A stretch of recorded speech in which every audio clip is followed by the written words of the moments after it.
When you think about businesses that are selling through the roof, like aloe or skins, sure, you think about a great product, a cool brand, and brilliant marketing. But an often overlooked secret is actually the businesses behind the business, making selling, and for shoppers, buying, simple. For millions of businesses, that business is Shopify. Nobody does selling better than Shopify. With Shop Pay, that boosts conversions up to 50%, meaning way less carts are going abandoned and way more sales happening. So if you're into growing your business, your commerce platform better be ready to sell whatever your customers are scrolling or strolling on the web, in your store, in their feed, and everywhere in between. Businesses that sell more, sell on Shopify. Upgrade your business and get the same checkout Skins uses. Sign up for your $1 per month trial period at shopify.com/Westwood1, all lowercase. Go to shopify.com/Westwood1 to upgrade your selling today. Shopify.com/Westwood1. You just realized your business needed to hire someone yesterday. How can you find amazing candidates fast? Easy. Just use Indeed. Stop struggling to get your job post seen on other job sites. With Indeed sponsored jobs, your post jumps to the top of the page for your relevant candidates, so you can reach the people you want faster. According to Indeed data, sponsored jobs posted directly on Indeed have 45% more applications than non-sponsored jobs. Don't wait any longer. Speed up your hiring right now with Indeed. And listeners of this show will get a $75 sponsored job credit to get your jobs more visibility at Indeed.com/kidsandfamily. Just go to Indeed.com/kidsandfamily right now and support our show by saying you heard about Indeed on this podcast. Terms and conditions apply. Hiring? Indeed is all you need.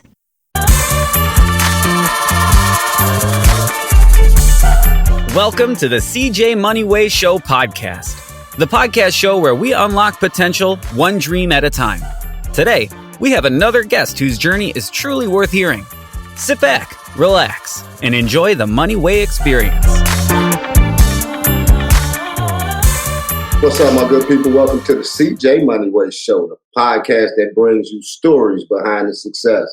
Today, we have on the show hip-hop artist and poet in motion, Andre Davis. How you doing today, Andre, man? I'm doing well, good brother. How you feeling? I'm good, man. Thank you for taking some time out today, man, and joining me on the CJ Moneyway Show. Hey, so Andre, man, tell us a little bit about yourself and about your background. Yeah, so I'm from St. Louis, Missouri. That's where I grew up. Pretty much spent most of my time, you know what I'm saying, with the homies. Really big on family, really big on like finding other ways to navigate struggle. Because I think a lot of common ways that I was taught or seen was like drug dealing or gang banging. And I always kind of had that motivation in me to be like, all right, I see where this leads me. I don't want that, but I still want the perks. Because all the people who I was around who at least had resources was still shared with people. Yeah. So I'm like, all right, I want to be somebody who's in a position where I can share it with my family, share it with my peoples, but I'm not trying to end up in prison. Because as much love as they showed while they was there, the moment they went to prison, they gone. Yeah. And then we was all left all bad. So that was really most of my background, was me in that space trying to figure that out, trying to navigate that. Ended up moving out to Des Moines, Iowa, after high school to go to college, went to Drake University. And then after graduating Drake University, ended up going back for law school, and I graduated law school in 2021. So now I work as a civil rights specialist for the state of Iowa, and then also do hip hop as well, and poetry, and do a bunch of workshops and organize protests. Pretty much one of them guys who just do everything. Just be outside with the community, trying to show love to the people and be a service. Yeah, jack of all trades, huh? Yeah. Hey, that's cool from a brother from the hood, man, to go get your law degree. Now you're a civil activist and everything, you know, working for the state. That's cool, man. I think that's a great accomplishment because like, young brothers out there need to hear that. Regardless of where you come from, man, you can make it out of that. Because like something that you said was reason I didn't do certain things either is because two things I didn't want to do. One, I didn't want to go to the service. And 2, I never wanted to go to jail. And so if I didn't want to go to jail, then that meant that I had to do not the thing that was sending me to jail. You know what I'm saying? So I see some of the cats from the hood, they balling out, making money, doing whatever they gotta do, and it was all good. I went 9 to 5. You know what I'm saying? I'm gonna go clock in this clock. I'll come back and kick it with y'all when I get off. You know what I'm saying? Because I had to get mine too, but I didn't want to get it by any means though. You know. That's a Snapple fact. I would say one of my OGs, one of the lessons he gave me early on, he said, all money don't cost the same. That was his joint. He said, all money don't cost the same. He said, you see your man over there, you know what I'm saying? He out here making his money. That's nice. He's like, listen, you can go over there, go rob him right now and probably get you like $250 right now. Right? He's like, or you can go ahead and go down the street, McDonald's, go work at McDonald's, get you $250. It's probably going to cost you some time. You know, probably got to fill out your little job application. You probably got to wear your little uniform or whatever. But get $250. You can rob your man right here. You know, it ain't going to take you as much time off you. You know what I'm saying? You go work through, go take it off him, cool. But then you have to spend the rest of your days with your head on a swivel. So you're going to want his money back. Yeah. And it might even cost you your life. Yeah. So in both scenarios, you get $250, but they don't cost the same. Yeah. Like anytime you go out there and you're trying to go make things happen, keep that in mind. Like all money don't cost the same. So just be mindful of what you're willing to pay for what you're willing to gain. All right. So yeah, I feel you on that, on like the recognizing like, all right, I can't do it this way. I got to find another way to do it. Yeah. I mean, it's all about the person too. Some people gonna take the risk to do whatever, you know, say by any means necessary. But, you know, like you being in the position that you're in, you know, I know you hear a lot of complaints and a lot of things that goes on as far as, you know what I'm saying, with the race and, you know, we look at things politically and things of that nature. But hey, man, if they telling you, if they already told you, and you already know that there's consequences to the actions that you take, bro, and you go out there and do it anyway, and then the actions that you knew, the consequences that you knew was there happen, why are we going into uproar? You know what I'm saying? All of a sudden, when you knew that there was consequences to it, but you did it anyway. So evidently you just said F the consequences. You know what I'm saying? I'm going to do what I want to do anyway. Okay, cool. That's fine. That's our right to do. We get our own choice, our own free will. But when you get caught up in the game, bro, you got to take accountability for what you have done. And that's one thing that I want to focus on, as we talked about earlier in the umpire. You got to take accountability for what you've done, bro. And that's one thing that us as men especially, that's one thing we don't want to do. We don't want to take accountability for our own actions. I always want to blame somebody else for what we're going through. See, but I think that also comes from like, who was your OGs? Who was your peoples? Who were the men that taught you? Because I'm about to say, at least the men I was around, even the ones who were doing wrong, they were very clear with me. Listen, I'm down bad out here. I'm doing bad. Whatever's coming for me, I deserve. That's just going to be what it is. Because I know myself and because I know I'm not going to change, I'm just going to do that. But the best I can do is tell you, hey, don't do what I'm doing. Yeah. And for me, I'm like, I appreciated being around men who were that self-reflective, who weren't going to come up and pretend like, oh, yeah, no, why they coming at me like this? Why they do? They like, no, this what we on. This what we doing. Yeah. My time gonna come, my day gonna come, and that's gonna be what it is. I'm not about to complain about it. I'm not about to blame somebody else. Like, no, this is what I'm on. This is the reason why I did it. This is what I gained from it, and that's it. I think a lot of the young guys who I see who kind of had that mentality of like, oh, we want to blame everybody else. A lot of them didn't have that mentor, like those older folks above them, be like, hey, listen, if you gonna be out here down bad, cool. But recognize that you gotta look at yourself in the mirror and be like, this is the type of person I am. So what comes to me as a result of me acting like this, that's just what it is. And you know what it is, Dre, too? Like a point what you said, and I'll move on from there. A point that you said is not, a lot of times I don't think that these younger cats, it's not that they don't have OGs trying to say something to them, because, you know, I consider myself an OG, an older person that still try to talk to the young men. The thing that's different between them and what was different between us coming up is these little young cats, they don't want to listen to nobody. They don't want to listen. They know everything. You know what I'm saying? Like, I tell you that it's a ditch right there, bro, at the end of that road, because I've been on that road every day of my life. You know what I'm saying? I know for a fact that there's a ditch right there. And so when you get to the end of that corner, watch yourself, man, because you'll fall in that ditch if you ain't careful. And they'll be walking right behind you like, oh, man, you don't know what you're talking about, and fall right in that ditch. I told you that it was a ditch right there, bro. But they got to learn for themselves, you know what I'm saying? Because they just don't listen to reasoning, you know. For some reason, that's how it is nowadays. But some of that is also them growing up in this internet era. Because I can't sit here and pretend like I was the most like obedient young dude either. Like the OGs would tell me, hey, look at, I'm like, I'm about to go do that. You feel me? And I sit there, bump my head, like, oh, that was stupid. The OGs told me not to whoop-de-whoop, da-da-da-da. Or I sit there and watch other people. OG told him not to do da-da-da. He went and did whoop-de-wop, and now he got hit with the bam. But these young guys, they grow up with the internet. So, you know what I'm saying? They Googling everything. They think, you know what I'm saying, the internet got all the answers. Yeah. So by the time you come to them and spit something real to them, they like, I already know. ChatGPT already told me everything I need to know. And then they still go out there and look dumb. It's like, see, if you would have... There's certain things they can't teach you on the internet. Hey, man, certain things you're going to have life experiences with. You know what I'm saying? And don't get me wrong, like you say.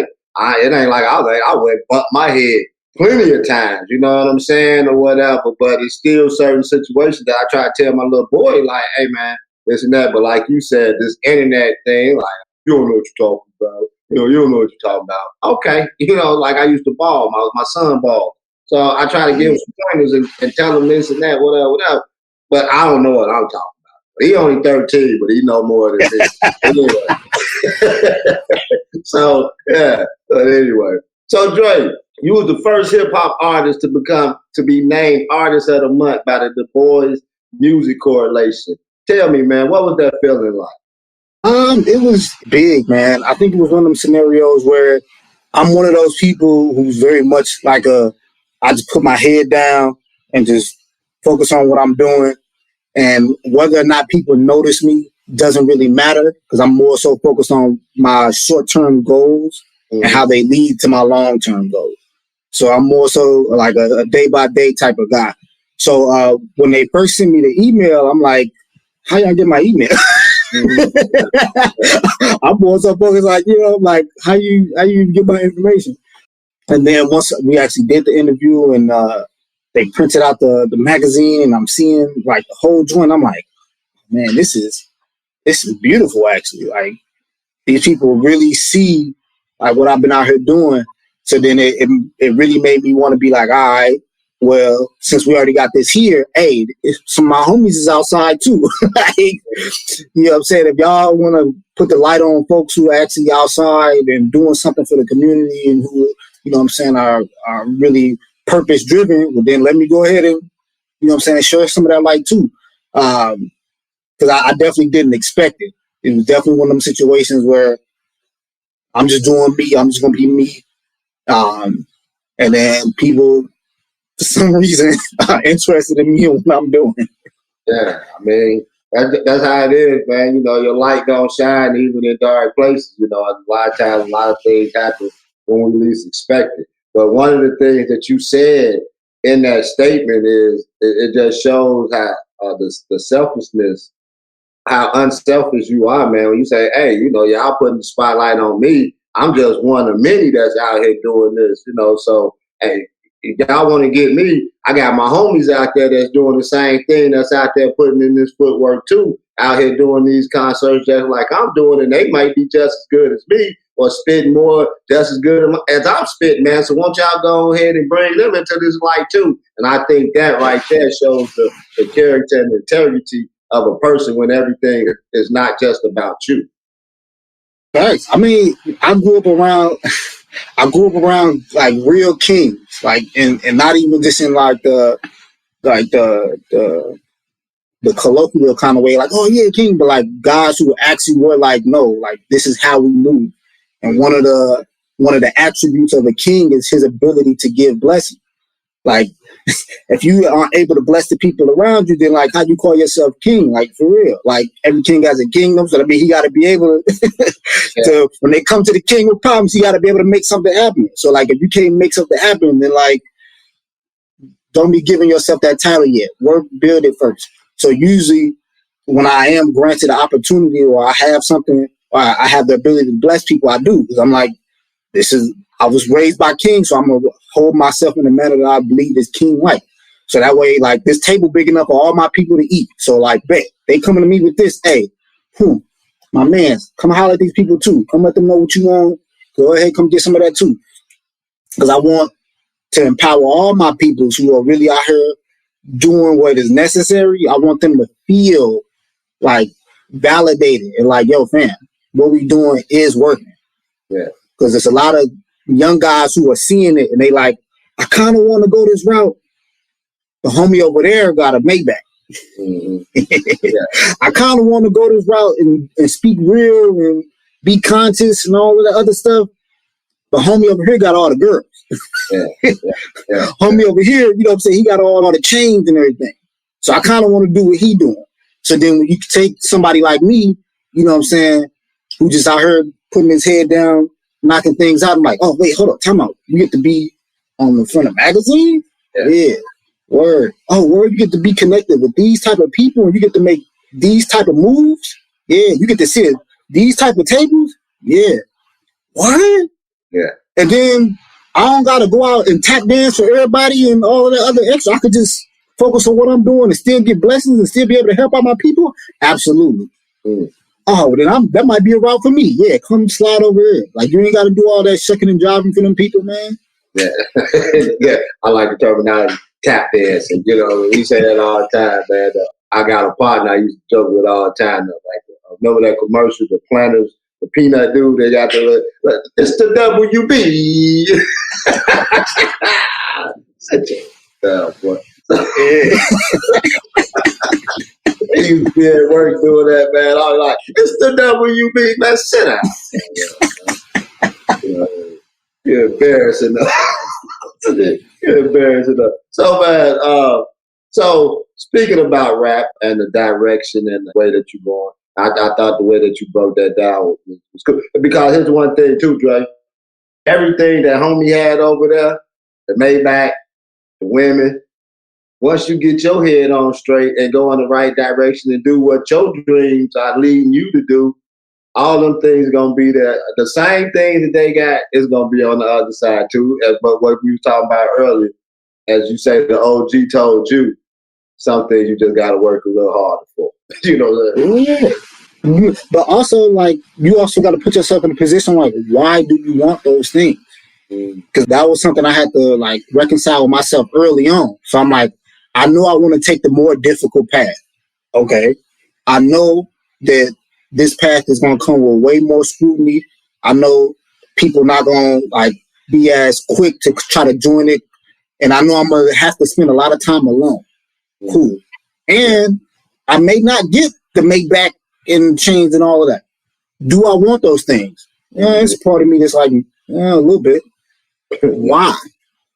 Maybe to show that I'm successful. It's like, all right, word.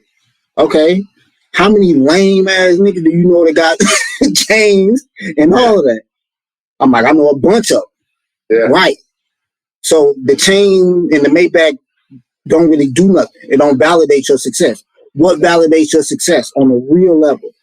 And for me, it was always being able to look myself in the mirror and be like, you are exactly who you say you are. Mm-hmm. That always made me feel like, hell yeah. Like, I really can say that to myself. And then I go out to the world and people give me so much love just for being myself. Mm-hmm. So then that validates it even more. So then I've seen guys who come into the spot, you know what I'm saying, all of that, cool.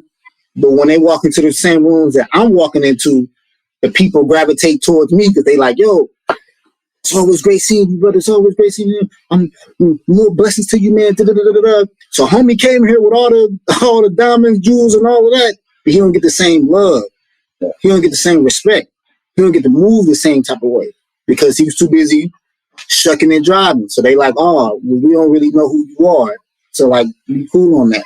But we know Andre. We see him outside. Yeah. I mean, like, I think it's something that we were talking about. That's the grace. You know what I'm saying? That's the maneuvering part of, as we talked about earlier, about something. That's the maneuvering part of, you got to know when to hold them and fold them. Sometimes you got to know when to pick your battles. You know what I'm saying? And so sometimes when you pick your battles, it's certain room that I can walk in, as you allude to, that I can walk in, where I'm going to get love from. You know, because people just gravitate to me because you saying something to the fact that people gravitate to me because I'm authentic. I'm transparent. I am who I am. And I don't try to change up to try to be somebody that I'm not when I'm around this person or when I'm around that person. I am who I am every day. And people gravitate to people like that because you are going to be who you are regardless of what the situation may be, you know, period. And I get that, man. I get exactly what you're saying. Yeah, and it also inspires them to be themselves. Because like everybody walk around kind of with like almost like a filter of like, how much of myself can I be around certain people, or like, you know, do I got a code switch and all that? I'm one of them people who show up to law school every day with a bandana in my pocket for all the homies back in the hood. Yeah. Right? So they sitting there, they like, wait, so you walk around with this bandana in your pocket everywhere? Yeah. But you in the law school. I am in the law school. Yeah. It's like I don't gotta come in here and pretend for y'all. Like, no, I'm still smart. I'm still gonna come up here and answer all these questions. I'm still gonna come in here and get my degree. Yeah, I'm still gonna do all of that. But I'm gonna do it as myself. Yeah. Y'all coming up here faking and lying. So then by the time y'all get y'all success, y'all can't look in the mirror and recognize who's looking back at you. Mm-hmm. I've been looking at myself the whole time. Hey, because I'm gonna be me. And I'll tell you about my dad. That was a peanut planter dude. You know, we'd get around people, and like I was listening to you. One thing about it is, you know, it's when you get around certain people want to change the way that they talk. You know, I talk the same way that I talk around. And if I gotta change the way that I have to talk around people, then I don't need to talk to them. And that's just how I am. You know, I don't talk around everybody because everybody don't take what you say the same way. And so if I feel something about somebody, like, you know, I don't really want to talk around them. And so I would leave out of the conversation. And as you said something earlier, I've learned how to be by myself. I can cope by myself, bro. Perfectly fine. You know what I'm saying? Because as a creative mind and the person doing what you're doing, I know that you know what I'm talking about. Because in that alone time, in that time, it gives me time to think. It gives me time to reset. It gives me a time to refresh myself. It gives me a time to come up with creative things that I haven't even done yet. I'm thinking down the road. And so when people think that, you got a lot of people that feel like they just can't be alone. I got to be out in the hood every day with the homies. I got to be riding. I got to go to the club. If you don't never have a chance, a time for yourself, how can you get, okay, here go one, Dre. I want $1 million. Okay, cool. We all want $1 million. But what are you doing to try to get it?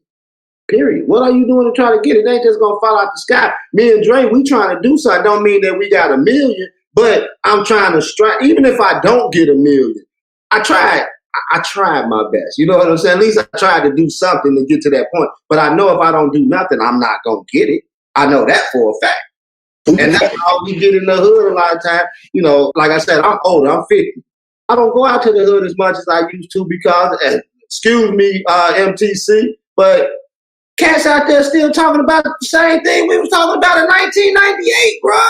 Yeah. Since then, I don't want to talk about the same stuff we was talking about 24 years ago, bro. Yeah. Especially if you got motion, especially if you got things going on. Like, that was one of the things that I had to give myself more grace on. Because, like, anytime I go back and I talk to the homies and I tell them about the things that I got in motion or the things that I'm building and things I'm moving towards, they get to, like, all of a sudden being real quiet. Yeah. So, like, it was real loud when we talking about, like, you know what I'm saying, all the dumb stuff that we did. Like, yo, yeah, we beat up on old dude, we did it. Oh, you remember when you slapped old boy, you did it, all that craziness. And then I'm over like, hey, this is what I'm on now, though. Like, I'm out here sitting at tables with corporate attorneys, you know what I'm saying, talking business and X, Y, and Z. I done raised X amount of money for all the young people behind me. They got to go to Drake, and now half of their tuition is paid because of some of the work that I've been doing. Like, you know what I'm saying? I'm coming in talking that, and you know what I'm saying? Niggas kind of just, Yeah. I already know. I already crickets. You know what I'm saying? Like you said, you know, something that you said was very valuable. When you start talking concrete stuff, they want to bring up your past, man. People always want to bring you back to who you used to be. You know, like, man, look, man, God had brought me out of that a long time ago. I got a renewed mind. I'm not thinking on that pettiness no more. You know, yeah, I made some mistakes in my life down the line, and I still make mistakes. I ain't perfect or whatever, but them things that I used to do, I ain't doing that no more, you know, because I've elevated past that level. You know, I'm trying to do something, as you said, I'm trying to uplift brothers. I want to help you. I want to do things to help you, bro, while you sitting around there hating low key. You know what I'm saying? The things I'm trying to do, trying to have an impact, not only myself or the young cats coming, but anyway, man, let me get to the questions, baby. How did you develop your unique style of blending conscious music with spoken word, and what inspired you for this approach? So it really was a combination of a bunch of things. So, like, my uncle was the one who really introduced me to, like, hip hop in a real way. So, like, my uncle hated all the mainstream hip hop. Like, he hated it. And I'm like, you know, some middle school kid, you know what I'm saying, just kind of listening to whatever's on the radio. And he like, bro, turn this trash off. Like, I'm not trying to hear none of that. Let me ask, what year was this? What era was this? So this would have been probably like early 2000s, 2003, 2004. Okay, I can agree. And he hated it. He hated it so much.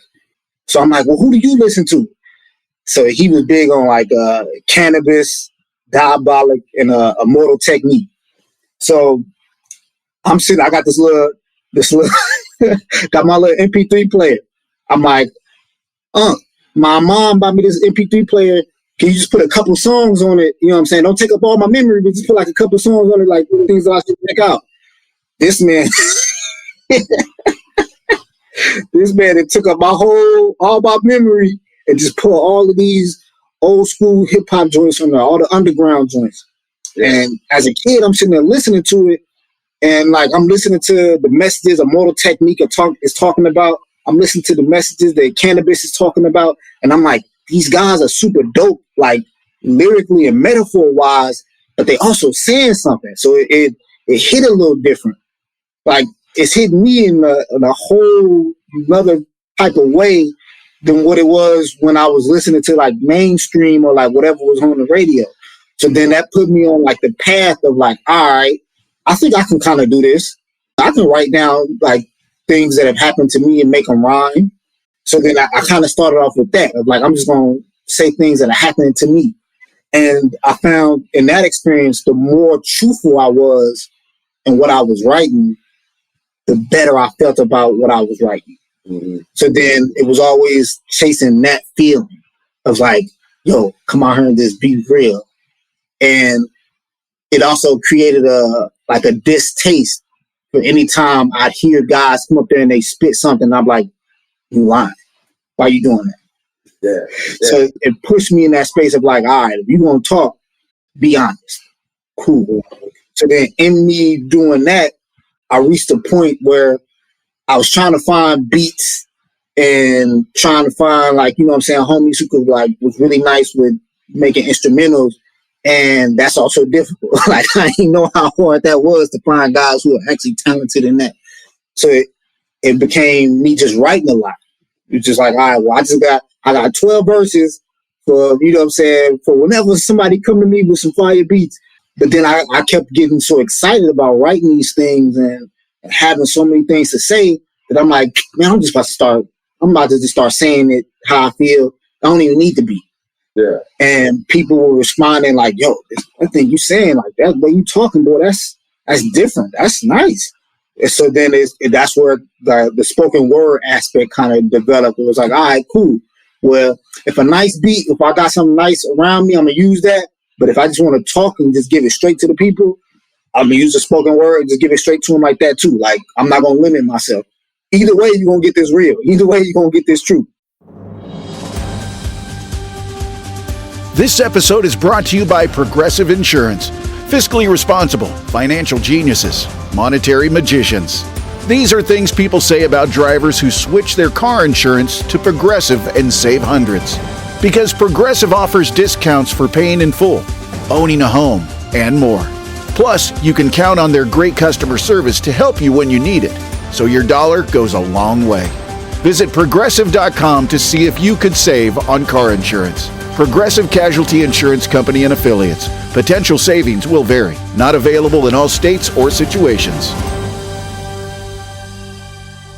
There's one thing that will forever change the way you sleep, and it's the softest 100% organic cotton bedding from Boll & Branch. You'll fall asleep faster, wrapped in the most luxurious comfort. You'll never sleep hot again with airy blankets, cloud-like duvets, and breathable sheets. You'll experience pure comfort on night one and feel your bedding get softer with every wash. Discover the difference with 15% off your first order at bollandbranch.com with code CUMULUS. Exclusions apply. See site for details.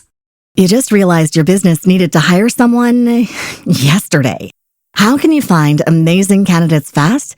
Easy. Just use Indeed. Stop struggling to get your job post seen on other job sites.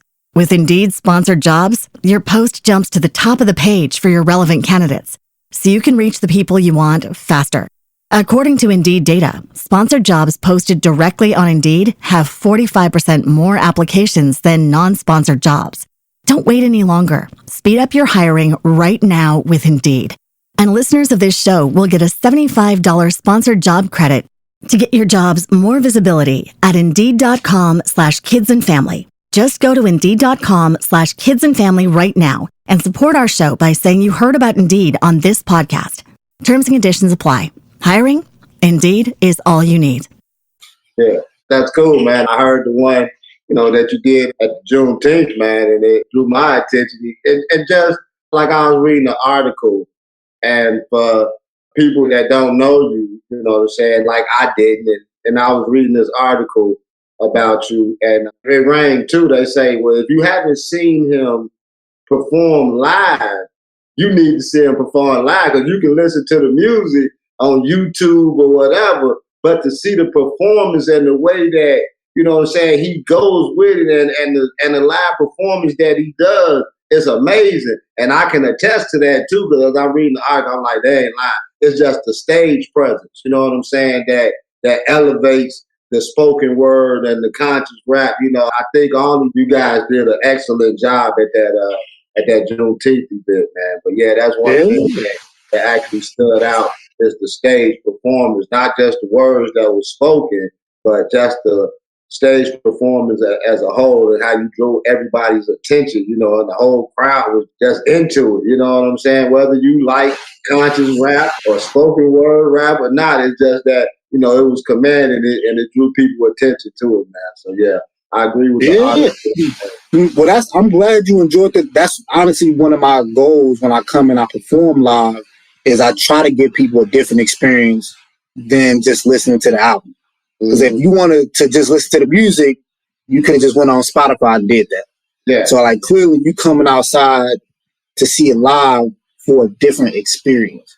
Yeah. So typically when I'm performing live, I'm like, all right, cool. Well, what mindset was I in when I made this particular song? How do I get myself back into that space? And then how do I open up a window for y'all to see exactly where I was at, what I was feeling, what I was doing while I was putting this together? And I think that experience for a lot of people is like, yo, this man is really up here. I feel like he's saying things that I shouldn't even be in the room to hear. But I'm like, no, I'll give it to you. I give it to you right here, right now. And I think that experience usually pushes people to be like, I want to sit down and talk to this man, yo. Yo. It was that, but I just seen the way that you guys operated outside of that, after your performance was over, a lot of people would leave after they perform. You know what I'm saying? They'll leave after they get their paycheck. They out of there. But for you and I think DK and, you know, the few other groups that was there, just the interaction that you guys had, you know, supporting the other groups and, you know, talking to people in the crowd, that, you know what I'm saying? That's what it's all about, man. You know, people talking about networking and people talking about building relationships. That's how you build relationships, man, is supporting one another. If somebody can sit there and listen to you, if I can sit there and listen to you, why you can't sit there and listen to me? You know, I've sat there and supported you. Why you can't support me? But, you know how we are, man. That's one thing that I noticed about you guys, you guys too. That was able for me to be able to approach you because I didn't approach you as soon as you got off the stage. I seen y'all over there in the corner chilling and whatever. And, you know, God knows when the right time is. So you happen to be like, hey, man, you know, still I wanted to holler at. You know what I'm saying? Just right time, right place. And I'm glad we able to sit here a couple months later, you know what I'm saying, and chopping it up like real men, man. Yeah, that's the goal, to always make myself accessible. Because I also don't like that experience of like going to support somebody and they come up there and they spit their little joint and then they leave. I'm like, dang, like, all right, cool. Well, shit, if you were just only here to get whatever you wanted from us and then leave, then like, why we even have you come out there? Like, that feels weird to me. Like, in my mind, I'm like, yeah, you brought me here to perform, but you also brought me here to really be involved. So I'm not about to half-ass it. Like, no, I'm performing and I'm going to come out here and I'm going to be with the people. Like, we all here. We all going to enjoy. We all going to celebrate the greatness that is being alive today and being able to witness what's happening in front of us right now. Yeah. Don't miss out on CJ Moneyway's book, Both Eyes Open and Both Eyes Shut. And get ready to pre-order his upcoming release, The Issues of Life, coming soon. Moneyway, aiming to inspire. You know how we are. You know what I'm saying? I hate to say this, but everybody, you know, this is the #1 song, the hottest song it is out there right now. But they ain't like us. They not like us. Everybody not the same, man. You know, everybody. Sometimes you got to pop out and show niggas. Hey, so Dre, you mentioned this earlier, man, about your education. You say you graduated from Drake Law School. So what was that experience like? I guess it's a twofold question. What was that experience like? And how did that shape your journey on both being an artist and a professional? So I think for me, it was similar to most of my experiences in life. So like I grew up as the skinny kid who like had to squabble a little bit more because I was skinny, right? Mm-hmm. Or like, oh, a little light skin can't fight, you know what I'm saying? A little light skin, probably all of his feelings. So like I was always like underestimated from the beginning. So like I'd have that experience in college as well. Get to these certain rooms, people look at me a certain type of way, or like we got to bring our groups together for some group project. Folks don't really want to, you know what I mean? Yeah. So then for me, I'm like, all right, cool. That's fine. I want y'all to stay over there. Mm-hmm. Stay over there. I'm about to show you, you made the biggest mistake ever. Because the one, like, key part of my mindset, especially when I got to Drake, was these people may have more money than me. They may have more resources. Some of them may even be a little smarter than me. Mm-hmm. But none of them are going to outwork me. Oh, I'm working harder than everybody. Mm-hmm. I don't care who you is. Because that hard work is going to even that whole thing all the way out. And most times, they put me ahead because they like, no, we want no boy because we know he for real. Yeah, he going to put in the work, you know. Bottom line. That's a good analogy. So, okay. Yeah, so that was it for me. It was like really, I got to law school and was like, yo, same plan, same mindset. We about to outwork everybody. Like, we're not playing with these people. So a lot of the times when things were happening for me as far as like getting awards in the community or like getting invited to certain big performances or getting signed to a record label and doing the law school thing, a lot of people was like, yo, fam, how are you doing both things? How are you organizing protests on Sunday and then going to law school prepared on Monday and still getting good grades? It's like, bro, I'm going to work harder than all y'all. It's just going to be what it is. Like, no. I'm going to stay up late. I'm going to get up early. I'm going to take care of my body by eating a certain type of way. I'm going to work out to make sure that, you know what I'm saying, I feel the difference on what it's like when I don't work out in the morning and when I do work out in the morning. I know when I work out in the morning, my mind is sharper. I know I'm faster. I know I am more productive. I bet that's what I'm doing. And you do that long enough, eventually folks is going to have to accept it. Like, all right, he's just going to work harder than everybody. He's just going to get it done. Yeah. And then it becomes a space of, well, now I'm the reliable one. So now I built a space where the people in the law school know, hey, you can rely on him. So I can come to him and things to get done. And then even in the community now, hey, if you know you want certain things accomplished, you can come to him. So I think that experience really just solidified for me of like the mindset. Like you had it right. You had it right. You ain't have to cut corners. You ain't have to do none of that. Work harder than everybody else. Everything else is going to end up the way it's supposed to. Work yourself out. Yeah, I like that analogy. You know what I'm saying? Just work harder than everybody. And I know that has to be a wonderful feeling when you, not just your work is being, noticed or whatever, but it has to be a great feeling when you have worked yourself to the point where people not only recognize what you're doing, but say, he's a reliable. If you want something done, go to Dre. He gonna get it done.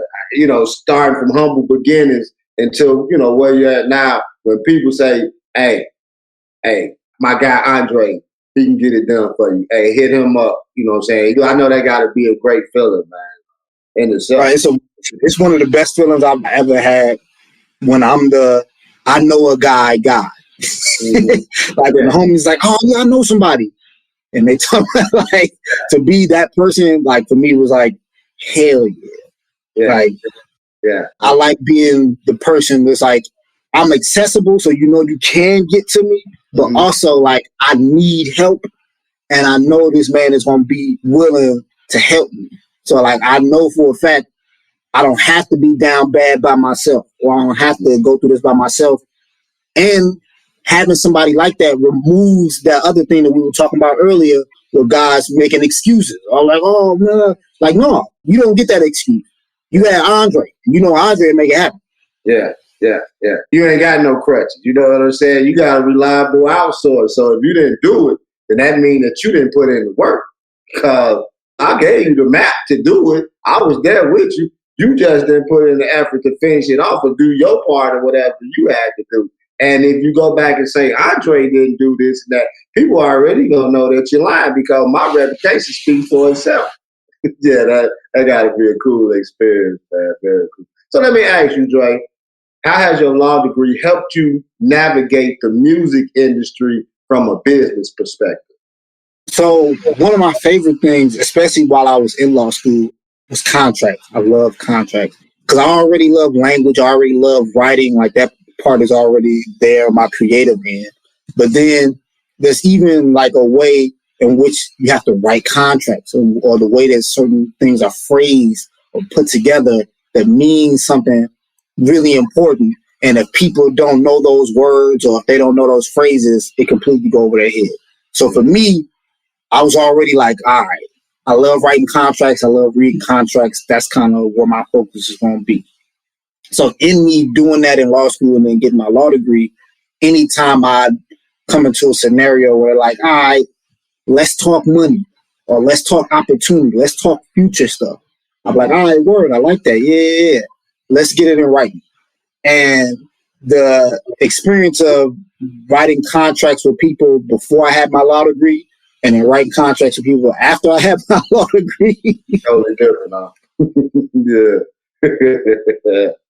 Oh, man. Night and day. It's literally one of those situations where like people was like trying to get over on me in so many type of ways. And I'm just sitting there looking at folks like, and sometimes people don't even do it on purpose. They so used to doing things in a certain type of way, or they're used to copying and pasting what other people have done. So they're like, oh yeah, no, this is just standard. I'm like, no, I know what this means. Yeah. I'm not signing this. Yeah. So we're going to have to switch something around or take that whole clause out. We're going to have to do something. but I'm not signing this. Yeah. And I feel like it gave me the ability to really negotiate. Because I feel like in a lot of times, especially when it comes to the business end with artists, they don't really negotiate. Mm-hmm. They come to this space and they're asking these people for something. And then these people go, all right, if we're going to give you that something, we want everything from you. Mm-hmm. And here go this piece of paper that says that we get everything from you. Mm. So then me, having my education, I get to come to that space and go, listen, I'm offering you something, and in return, I want this. I'm not giving you everything, but this is what I'm willing to give. What are you willing to give? Oh, that's not enough for me. All right, cool. I'm going to tell you no. And a lot of times, that first no, they'll be like, all right, that's cool. Well, we wish you well. But then that hard work kick in, accomplishments start happening, opportunities start happening, and then they got to double back. Yeah. Hey, I see what you've been doing. I love it, whatever. What about this opportunity? So then now we got to have a different conversation. Well, yesterday's price ain't today's price. Yeah. You missed out on that. You know what I'm saying? Yeah. So now the conversation is different. And then in me being able to do that, I'm able to put myself in a much better position as far as business goes. And then I can go do other things for the community. And I don't have to be so money hungry with the community. Because some of that, I think, really hurts or hinders the message that people be trying to give when they like, yeah, I'm a conscious rapper. I come perform at your Juneteenth joint or your cookout joint, but also I need $1,500 to hit the stage. Why are you doing that to the people like that?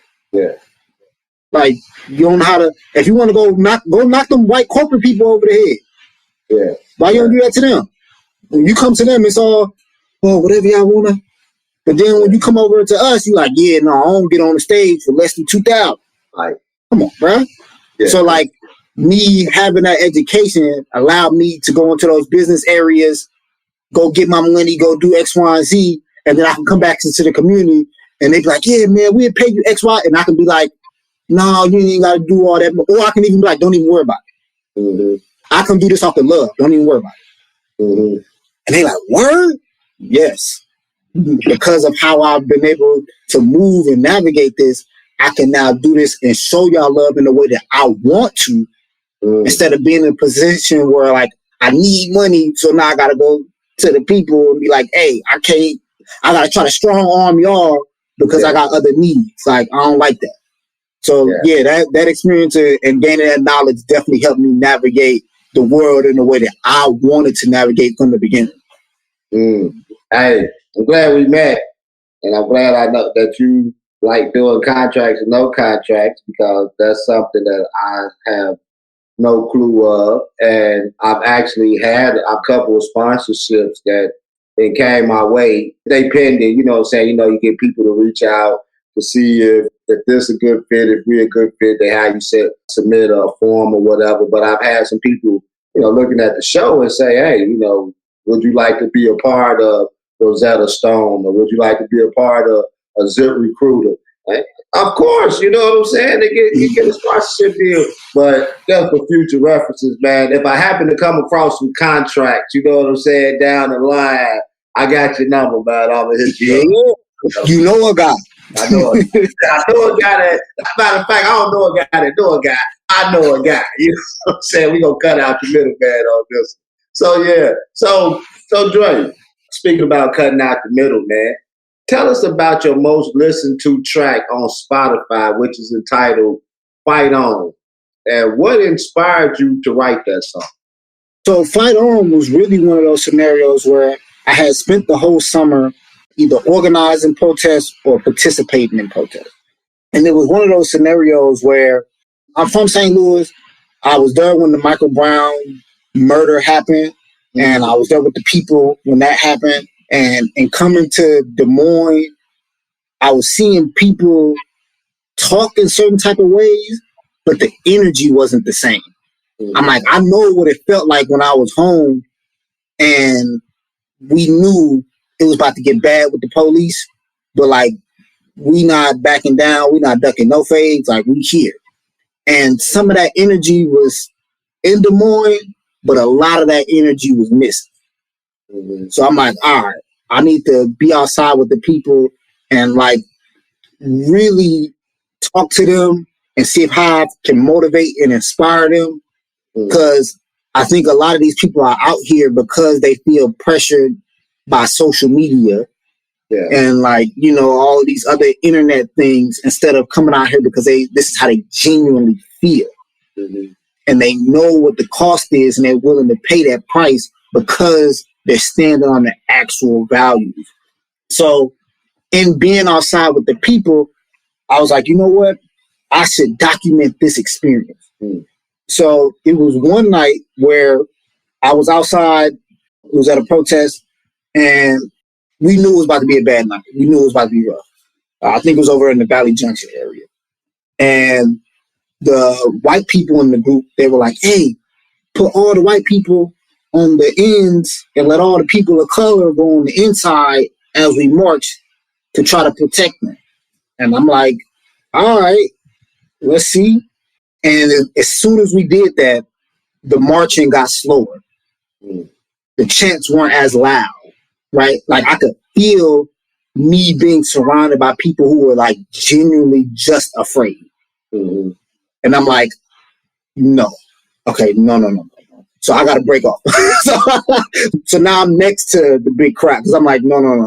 Y'all not about to trap me inside this and I'm caught up just because y'all like, no. So now I'm walking next to the big crowd and I'm still here. I'm still ready for it. And then having that experience, luckily, like, you know what I'm saying, everybody turned out to be okay. It was a rough night, but we ended up being all right.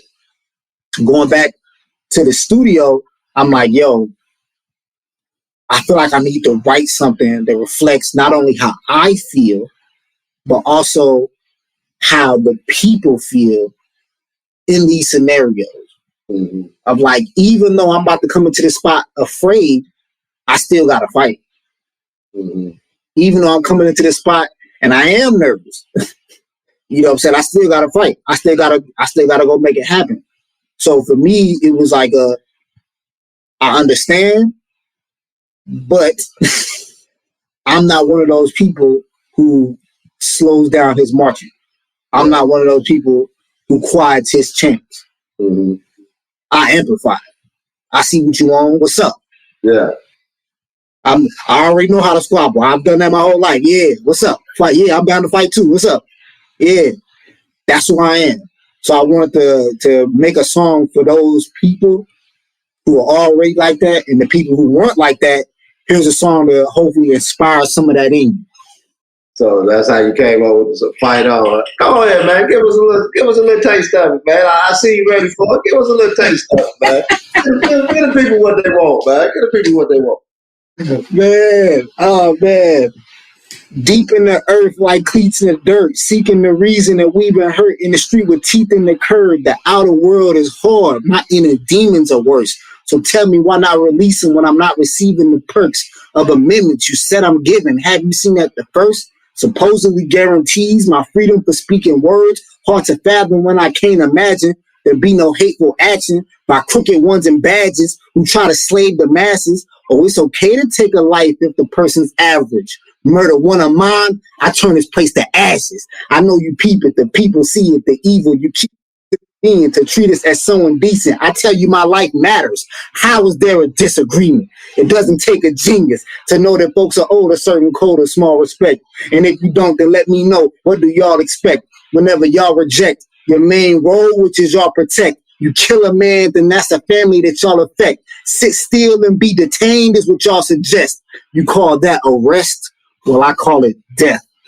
I like that, man. I like that. Hey, y'all heard it. Fight on. My man say, I say that my life matter. How could that be a disagreement? Come on, man.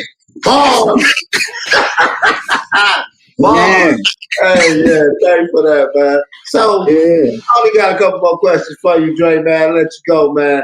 So, tell us the record label that you work with, man. Tell us the influence that it has had on you as an artist. So I was signed to Station One Records in 2018, I believe. Mm-hmm. And it was one of them situations where, again, similar to the magazine joint, I didn't even know people were paying attention. I'm just outside doing me. And one of the owners, Toby Park, she's like, I want to sign you. Mm. I have a record label that's dedicated to developing artists, and I want to sign you. Mm. And I'm like, what? Me?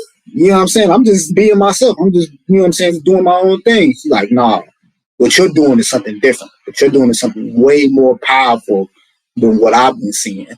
I want to lock you in because I want to help you push this out to way more people. So, of course, we end up doing the contract situation, doing our little negotiations. And then having that experience of being with a machine was completely different. Because I'm so used to, I got to sit here with myself. I got to write my raps. I got to come up with my plan. I got to go do boom, boom. I'm so used to just doing that. And finding opportunities wherever they pop up and being like, hey, I'll show up and go make this happen. And then by word of mouth, people be like, hey, we want to book you to come do this thing because I saw you at this one place. Mm-hmm. And I'm like, yeah, I'll come through. Blah, blah, blah. So I'm so used to just doing it that way. But then having the label and having people go out on my behalf, you know, hey, it's this kid who's like on a whole other level. You need to come have him on the news. And the news people being like, well, all right, well, his manager at the label say he's nice like that. We want to check him out. Let's bring him on the news. All right, cool. So then I get to walk into these rooms with people who I otherwise wouldn't have even reached out to because I'm like, you know, y'all ain't in the community. Y'all wouldn't have saw me. So, like, you know, I would have been under your radar and you would have been under my radar as well. Yeah. But I get into these rooms now and I see the benefit of having people go out and advocate for your art. Because I'm so used to just advocating for myself. Yeah. Because I wasn't used to people going out and being like, no, you need to have this person on your show. You need to have this person for your festival. Like, no, this is, it's going to be a whole, I'm telling you, it's going to be something phenomenal. And then going out and performing, and then those folks being like, yo, you are not lying about this guy. This guy is this. So then it was a whole different experience of people really believing in me and then me being able to show up for them.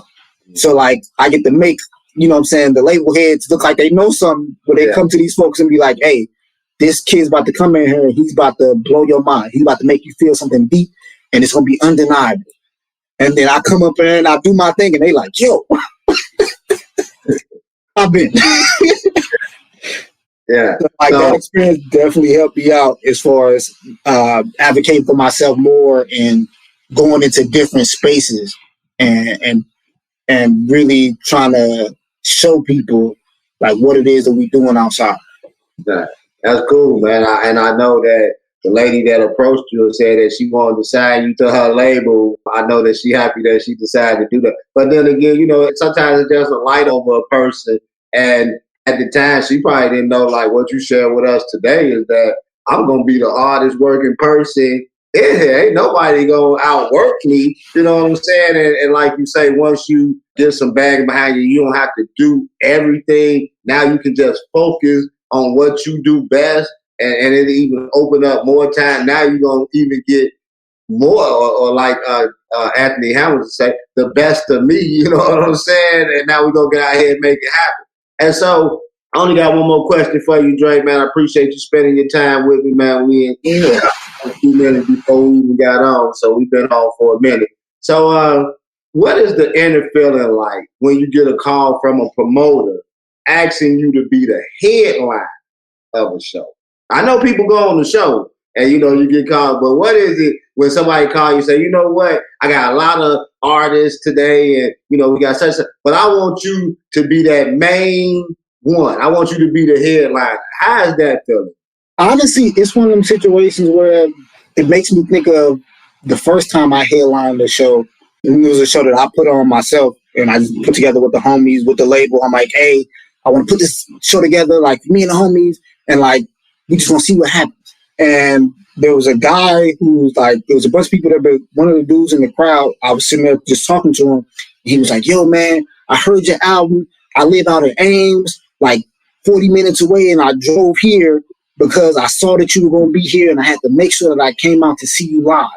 And like, it really messed me up because I was like, yo, like this thing that I was like, that just came from my mind. It was just me sitting in a room, touched a person so deeply that they like, yo, I get an opportunity and it's only 40 minutes away. I'm about to hop in my car, drive these 40 minutes, pay my money for this ticket and go see this thing that just came from his head. Mm-hmm. Like that hit me so hard to the point where I was like, yo, fam, I need to really make sure that I'm honoring my art with my best effort every single time. So when people come and promoters are like, yo, we want you to come headline, I'm like, hell yeah, let's do it. If it makes sense, because I definitely had to turn down a bunch of other opportunities when like there'd be people who are just look at numbers, or they'll look at how people react to me in a space and they'll be like, okay, so we know people like him, so let's just try to get him on our show, even though our show doesn't align with what he does.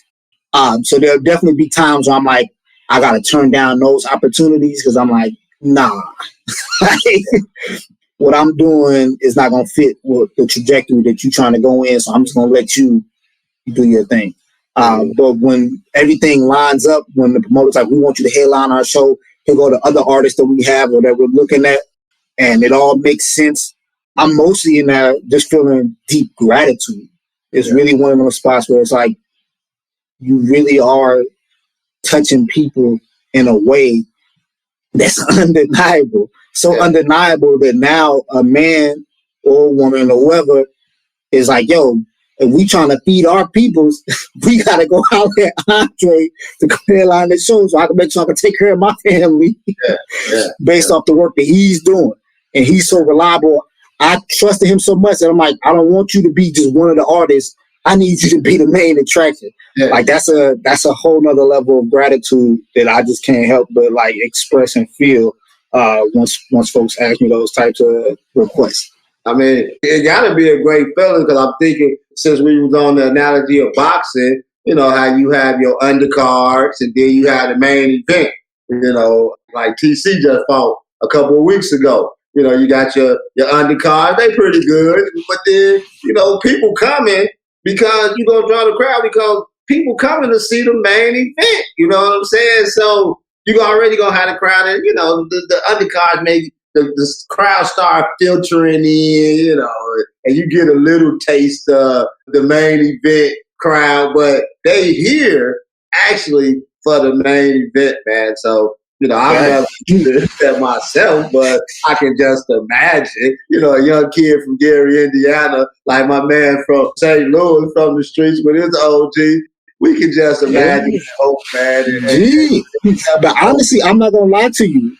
The feeling that is equal to, or sometimes even sweeter, is being on that undercard and being better than the main. So, like, I also rap battle as well. There's a battle league here called Get You Some Battle League. So like a few years ago, the homies like, yo, man, like I need you to come battle because like your energy is so real and like just see what happened. I'm like, all right, man, all right, slide through. And after the first battle, everybody's like, yeah, that main event was cool, but like you you, man, I'm coming back again. Whatever card you on, I'm making sure I'm coming here and watching you because you were something different, man. And I had like 6 or 7 other battles after that. And I think probably like by the third one, I started being the main eventer, like headlining or co-headlining. And it was still nothing like being in those earlier stages of like, yeah, we gonna show up. But we really showing up for Andre because we want to see what he gonna do. And I get it because it was something like what we was talking about earlier. First, you always got to find your footing. You know what I'm saying? You always got to get that launch pad. And so most of the time you're going to start from the bottom before you get to the top. You know what I'm saying? But it's the starting spot first. But once you get in there, you like, you know, I forgot who was that, the Joker. He said, wait till they get a load of me. You know what I'm saying? Yeah. So, man, and then it's also great seeing the transition of like, everybody knows what the hierarchy is when we talk about people who are talented or people who have the gift or like people who are great at things. Like people, they feel it. Like there are a bunch of like hip hop is one of them spaces where everybody's like, I'm the GOAT, I'm the GOAT. No, I'm the GOAT. You know what I'm saying? I'm the best to ever do it. Like that's part of like the hip hop bravado. But like we all know when we go into spaces, the groups of people is like, no, like these people really are. Yeah. Everybody gonna say they're the greatest, but these folks over here, like, for real. It's always great for me to go into those spaces unknown. Nobody's aware of what's about to happen. And then to watch them go from being unaware to being like, hey, we want you over here. Yeah. With us. Yeah. You on this team over here, man. What you doing over there? You know what I'm saying? What you doing over there with them dudes? You over here. Yeah, I can imagine how great feeling that is, man. Hey, Dre, man. Like I said, I appreciate you coming on, man. Spending some time with your boy CJMoneyway today, man. Incredible story, man. Your journey, your stories, just your life in general, man. I pray that God would continue to strengthen you, man, giving you wisdom and understanding and grant you the desires of your heart to keep doing what you're doing, man. Yeah, man, I appreciate you, man. I appreciate your time. I appreciate you lending me your platform, man. I appreciate you showing me love. Like, it's been nothing but genuine love, like, since the beginning. So, like, I'm glad we were able to link up. And anything you need from me, big dog, I got you. So, yeah, you good out here. I'm going to give me some contract sponsorships, man. I'm going to send them to you. Hey, but before we leave, man, anything else you're working on, man? Any projects you got coming up that we can look forward to? And what can people find you at, man? What's your social media handles? Absolutely. So you can find me pretty much everywhere at Andre Davis Speaks, usually all one word. Andre Davis Speaks, AndreDavisSpeaks. Andre Davis Speaks. That's usually everywhere. Right now, I'm working on my third project. I'm going back and forth on the title right now, so I don't want to give y'all a title, but just know it's coming and it's going to be. If y'all thought I was being vulnerable on the last one and I was being open on the last one, this one is definitely going to be beyond that. Hey, so you heard it from my boy Andre Davis. Check him out, Andre Davis Speak. You can find him on all the platforms. Hey, go check out his song that he dropped some verses on here for us with, Fight On. And you heard it from the GOAT's mouth. He said that he got some heat coming out, and so be aware of this heat and this fire that my man bringing. Hey, thank you, Andre, for coming on. You have been listening to the CJ Moneyway Show with your boy CJ Moneyway and my new homeboy Andre Davis. We out of here. Peace. Thank you for listening to the CJ Moneyway Show. Don't forget to share this episode with your friends, leave a comment, and drop a review. Be sure to tune in every Tuesday and Friday for more inspiring journeys. Who knows? Your story might be next.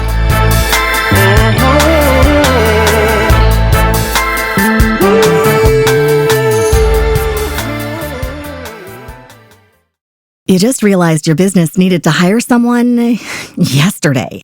How can you find amazing candidates fast? Easy. Just use Indeed. Stop struggling to get your job post seen on other job sites. With Indeed sponsored jobs, your post jumps to the top of the page for your relevant candidates, so you can reach the people you want faster. According to Indeed data, sponsored jobs posted directly on Indeed have 45% more applications than non-sponsored jobs. Don't wait any longer. Speed up your hiring right now with Indeed. And listeners of this show will get a $75 sponsored job credit to get your jobs more visibility at Indeed.com/kidsandfamily. Just go to Indeed.com/kidsandfamily right now and support our show by saying you heard about Indeed on this podcast. Terms and conditions apply. Hiring? Indeed is all you need.